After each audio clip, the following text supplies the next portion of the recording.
Welcome to Electrified. It's your host, Dylan Loomis. Just real quick, I did have one of my Tesla referrals fall off. It did not go through, so I have at least one more use for my Tesla referral link. If you need one, mine will be below. I know my voice sounds pretty rough today. It turns out I have a sinus infection, so hopefully you all can bear with me as we get through this week. Car News China has reported that Tesla has finalized an energy consumption homologation for the Cybertruck in China. Tesla received an official energy consumption label from the regulator under the Ministry of Industry and IT. The report is saying that the Cybertruck is classified as an M1 passenger vehicle with a range of 384 miles. And this could be meaningful because ordinarily pickup trucks in China are classified under the N1 category and like north. So the Cybertruck being an M1 passenger vehicle would be out of the ordinary because they said pickup trucks are not considered passenger vehicles in China but are in the light trucks category, which prevents their wider adoption. I think most importantly, Car News China said although obtaining the energy consumption label is a necessary regulatory step, it does not guarantee the Cybertruck's immediate launch in China. However, local reports suggest Tesla is working on modifications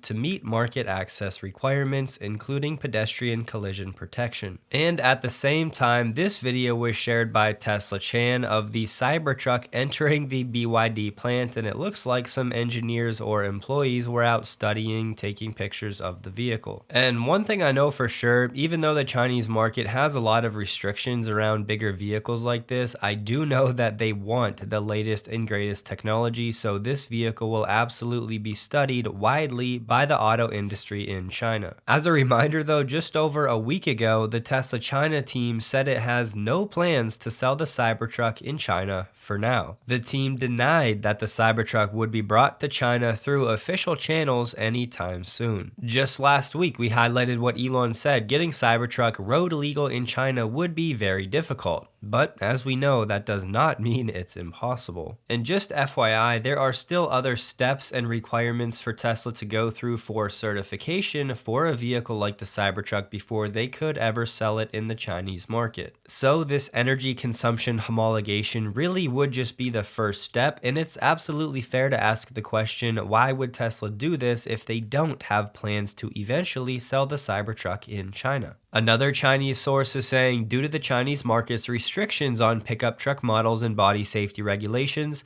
Tesla would need to spend quite a bit of money to tweak the vehicle if it were to bring the Cybertruck to China, and the sales potential could be very limited. So depending on the magnitude of these changes Tesla would have to make, it begs the question, would Tesla consider making the Cybertruck at Giga Shanghai? Given what we know about Tesla's desire to localize production, that would definitely make the most sense long term, especially if similar modifications would make the Cybertruck road legal in the European markets as well. The CNEV Post reported January through October of this year, China's pickup truck sales were 427,000 units, up 2% year over year, which is a rate of 42,700 per month. So if you extrapolate that for the year, that would be just over 512,000 units. So if eventually Tesla was able to capture 20% of that market, that would be just over 100,000 sales per year. However, Tesla Chan reported that the Chinese pickup truck consumption trends study said that through the same time, January to October this year, electric pickup truck sales were only 9,217 units. And that number was up 58% year over year. I wanted to spend a minute going through this just to keep everybody's expectations somewhat in check for what this could do for Tesla's total addressable market for the Cybertruck in China if they actually do end up selling it in that market. And look, you can definitely make the argument that the Cybertruck would expand the overall and EV pickup markets in China. I'd probably make it myself, but again, at least for the next few years, and given all of the restrictions on a vehicle like this in that market, we have to be realistic.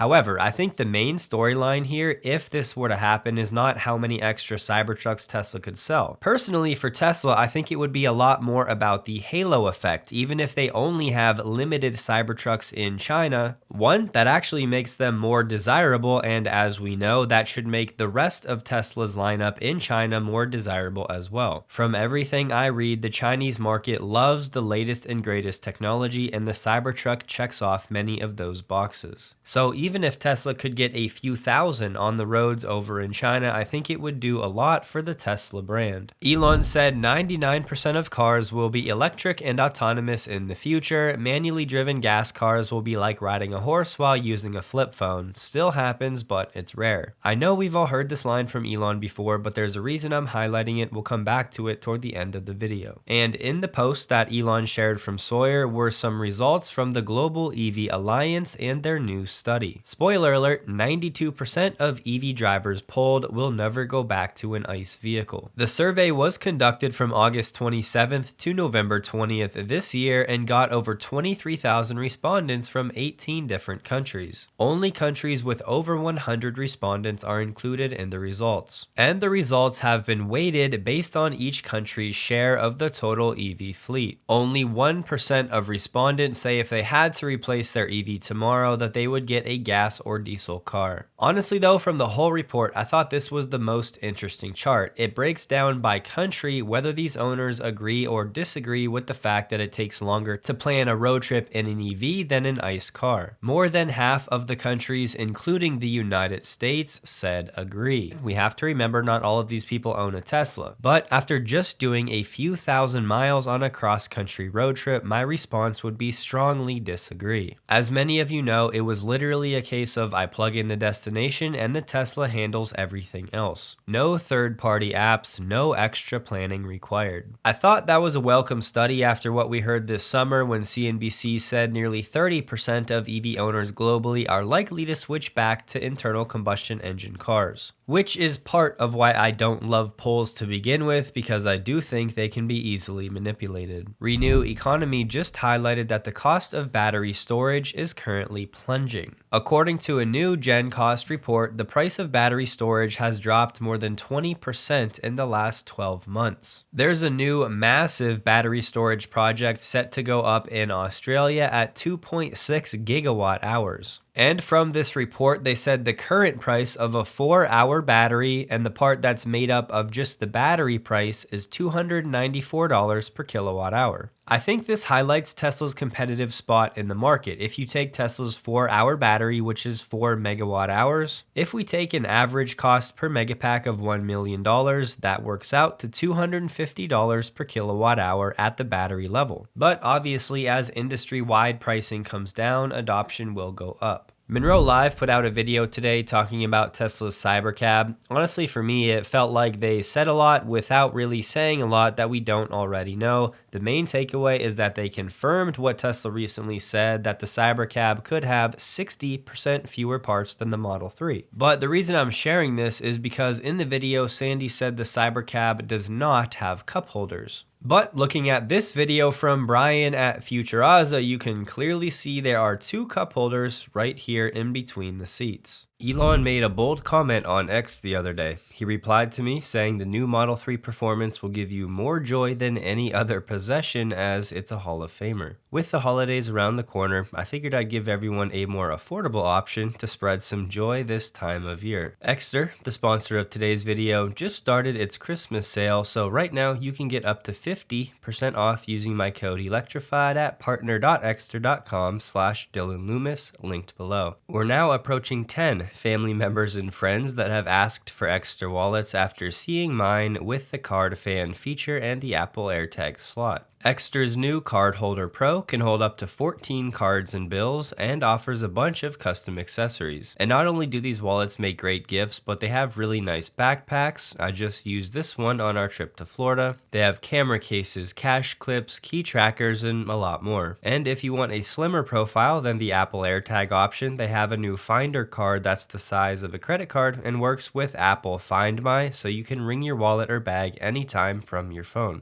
Exter makes high quality, durable products. I've been using the same wallet now for over 2 years, so if you want to support the channel and spread some cheer this holiday season, go grab that 50% off using my link below. I'm sure many of you have already seen the press release from GM as they made a big announcement about their plans for Cruise going forward. In short, Cruise is no longer going to exist as a robo-taxi company. Basically, GM is going to reabsorb this subsidiary into its own business and become part of GM. And rather than focusing on a commercial robo-taxi fleet, they're just going to take some of the engineers and maybe some of that technology and focus on advanced driving assistance systems on personal vehicles with the stated goal of eventually reaching level 3, 4, and beyond. They said GM will no longer fund Cruise's robotaxi development work given the considerable time and resources that would be needed to scale the business, along with an increasingly competitive robotaxi market. Right now, GM owns about 90% of Cruise, and they have agreements with other shareholders that will raise its ownership to more than 97%. The company will pursue the acquisition of the remaining shares, and then contingent upon the repurchase of those shares and Cruise board approval, GM will work with the Cruise leadership team to restructure and refocus Cruise's operations. GM expects the restructuring to lower spending by more than $1 billion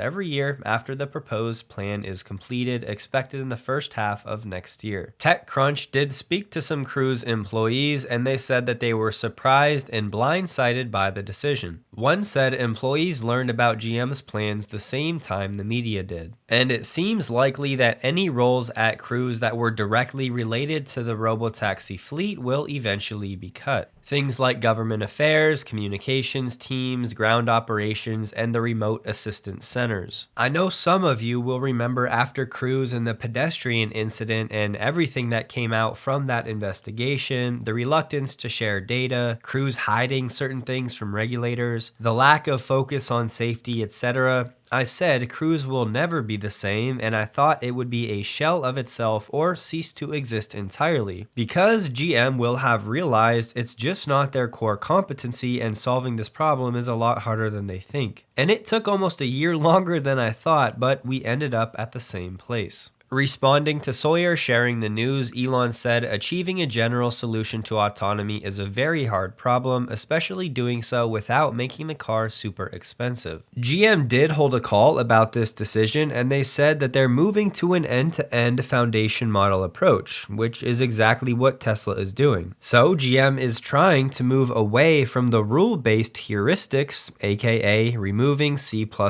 or whatever they're using. But again, the focus going forward will be only on personal vehicles that GM sells, no more robotaxi commercial fleet. However, Mary was asked point blank about partnerships and Tesla's FSD. Collaborating with other parties, and I'm just wondering, as you think about advancing to L3 and then eventually full autonomy, how you think about the relationship with suppliers.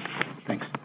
Yeah, I'm not going to get into the specifics of, from a supply partnership perspective or other partnerships, but I definitely think, we're not a, everything must be invented here type of solution, but we want to make sure the overall solution is something where, we really can distinguish ourselves from what the offering we have to the consumer, as well as how that creates additional revenue and profitability for the company. So more to come on that.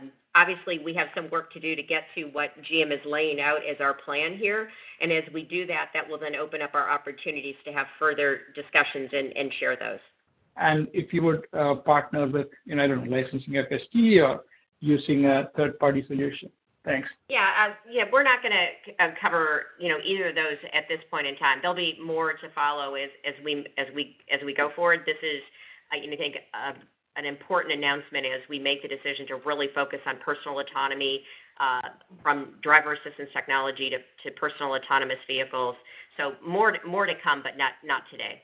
Cruise was well on its way to a robotaxi business, but when you look at the fact that you're deploying a fleet, you're maintaining a fleet, there's a whole operations piece of doing that, and where the vehicles sit on the company's balance sheet. So as we looked at the cost, when that's not our core business today, if you look at Rideshare 1.0, the capital intensive piece of that, but I also think you've got to really understand the cost of running a robotaxi fleet, which is fairly significant and, again, not our core business. And I have to cut her off right there. I'll be honest, it's pretty painful listening to her because most of what she says is either nonsense or a lie. We all know the real reason GM is not funding Cruise anymore is because they know there's no path to scale, as we've been saying now for years. Mary said it's also very costly to actually run a robotaxi fleet, but if that's really the case, then she's basically saying she never really understood the business model in the first place. I mean, are we really supposed to believe it took her all of this time to realize how expensive it was going to be for Cruise to operate? Of course, this is an incredibly hard problem to solve. The graveyard of autonomous companies grows by the quarter. We have Embark Trucks, Starsky Robotics, Argo AI when Ford and VW decided to stop backing that venture. Waymo's autonomous trucking division was shut down. Too Simple was shut down in the United States. Locomotion, Ghost Autonomy, and the list goes on. And now Mary's trying to say they're going to bring this technology from Cruise in-house to GM's vehicles. Well, I hate to break it to you, but no, they're actually not.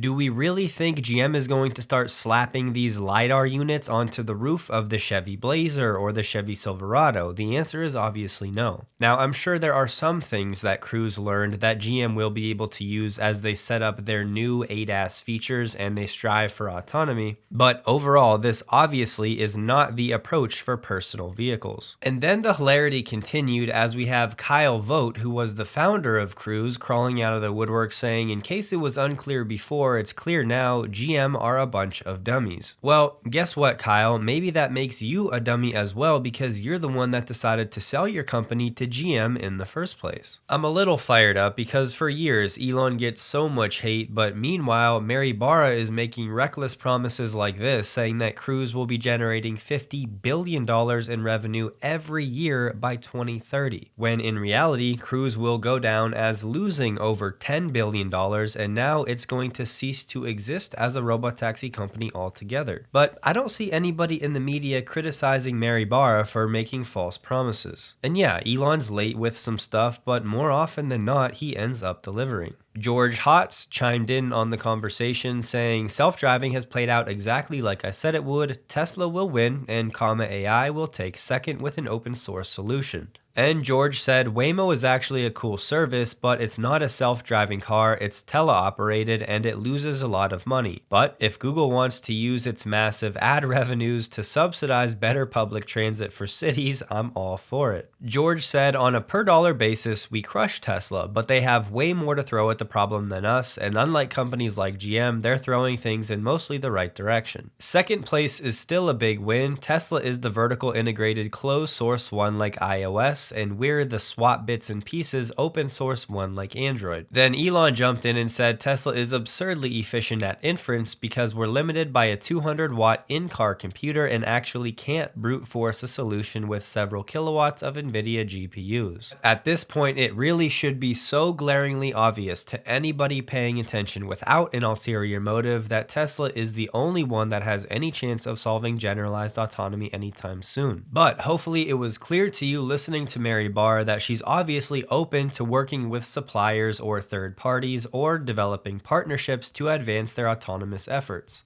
She literally said it's not a solution that we need to develop in-house, aka we're not going to. But it's also true that GM licensing FSD is not as easy as using the supercharger network and using NACS. It's a much bigger decision and it involves a much deeper partnership. My guess is GM will go to NVIDIA and try to get really good at level 2 automated driving just like Ford did after backing away from Argo AI. All the while they'll say publicly how much progress they're making and that level 4 is coming and all of these things, when in reality they're just going to be waiting for Tesla to actually launch unsupervised FSD next year, and when that happens and the public starts to accept it, then GM's gonna be like, alright, we're licensing FSD. Yes, obviously they should just do it now because it's going to take years to actually develop that partnership, but GM is a very risk-averse company, so that's likely not going to happen. Kyle and the Out of Spec team got to drive a pre-production version of the Lucid Gravity. I'll have the video below, but overall, Kyle loved the driving experience but has concerns about the software because in this early version, many of the software features were not yet working, and this was only a week or two before actual production began. But it is a proper 3-row SUV. It's a decent looking vehicle. Of course, this spec is going to be north of $120,000, but it starts around $95,000, and hopefully more affordable versions will come in the future. And this vehicle is set to get 450 miles of EPA range, and it does have a NACS port standard, but Lucid does not yet have access to the supercharger network. So yeah, obviously Lucid is going to need to figure out the software side of that soon. Right now, it's only Ford, GM, Nissan, Polestar, Rivian, and Volvo. As Sawyer shared, Tesla's Mescal Tequila is going to be restocked in the US tomorrow, December 12th at $450. Admittedly, I am a big tequila guy, just make sure you celebrate Tesla all-time highs responsibly. The other day, the official BMW account on X responded to an AI driver post saying very impressive. Of course, it ended up getting a lot of attention, and later that post was deleted by BMW, and then Elon said too bad, that was one of their best posts. Just FYI, some people out there were saying Tesla stock is running because Goldman Sachs increased their Tesla stock price target. I'm sorry, but that's a joke. Their new price target is only $345, and they actually only have a neutral rating on the stock. We closed the day over $420, so this would not be a bullish thing, so I just don't understand what people are saying. And look, obviously I do actually understand it. I'm just saying I think generally it's stupid that people think this way to begin with.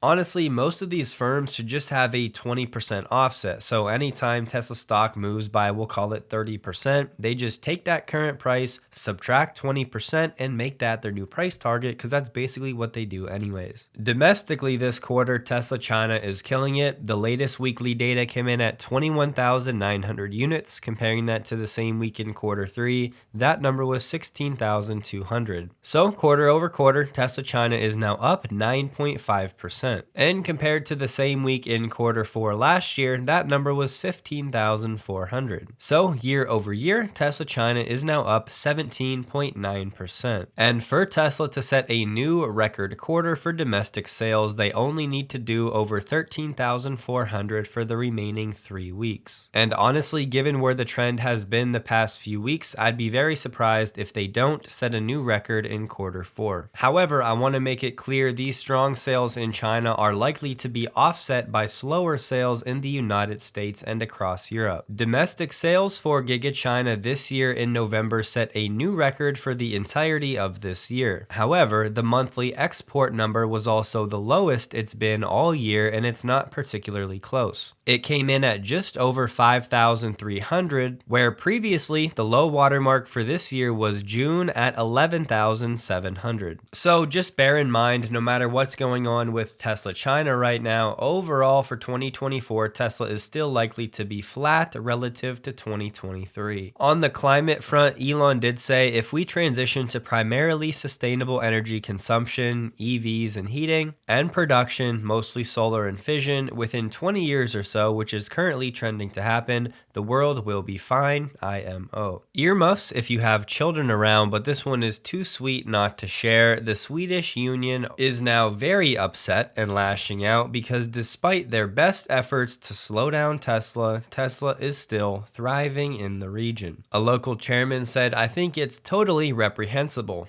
It's BS. We would have liked to see that not a single Tesla came here." Dan Ives put out their top 10 Christmas wish list for the tech sector in 2025. On it, they said Tesla will reach a $2 trillion market cap by the end of 2025. We believe the autonomous story at Tesla is worth $1 trillion alone, and that in a bull case scenario, by the end of next year, Tesla could achieve that $2 trillion market cap. FSD, autonomous, and the launch of Cybercab for early 2026 are keys for Tesla. And I'm sorry guys, but my voice and my energy is maxed out for the day, so we're going to wrap it here. Tesla stock closed the day at $424.77, up 5.93%, which, yes, is now a new all-time record high for Tesla. This is both a record high closing price and a record high intraday price, and a new record market cap sitting at $1.36 trillion. Surprisingly, the volume was only about 9% higher than the average the past 30 days. And look, I feel like I have to share this. If you've been around the Tesla story long enough, you'll understand why these numbers are so significant. And the fact that these two numbers coalesce like this really is pretty incredible. So to everybody who has stayed the course over the past few years, honestly, well done. I salute you and cheers to the next few years. But I'll leave you guys with this clip of Tesla's FSD saving us about 30 minutes in traffic if you missed it over on X. This is 12.5.6.4 on AI4.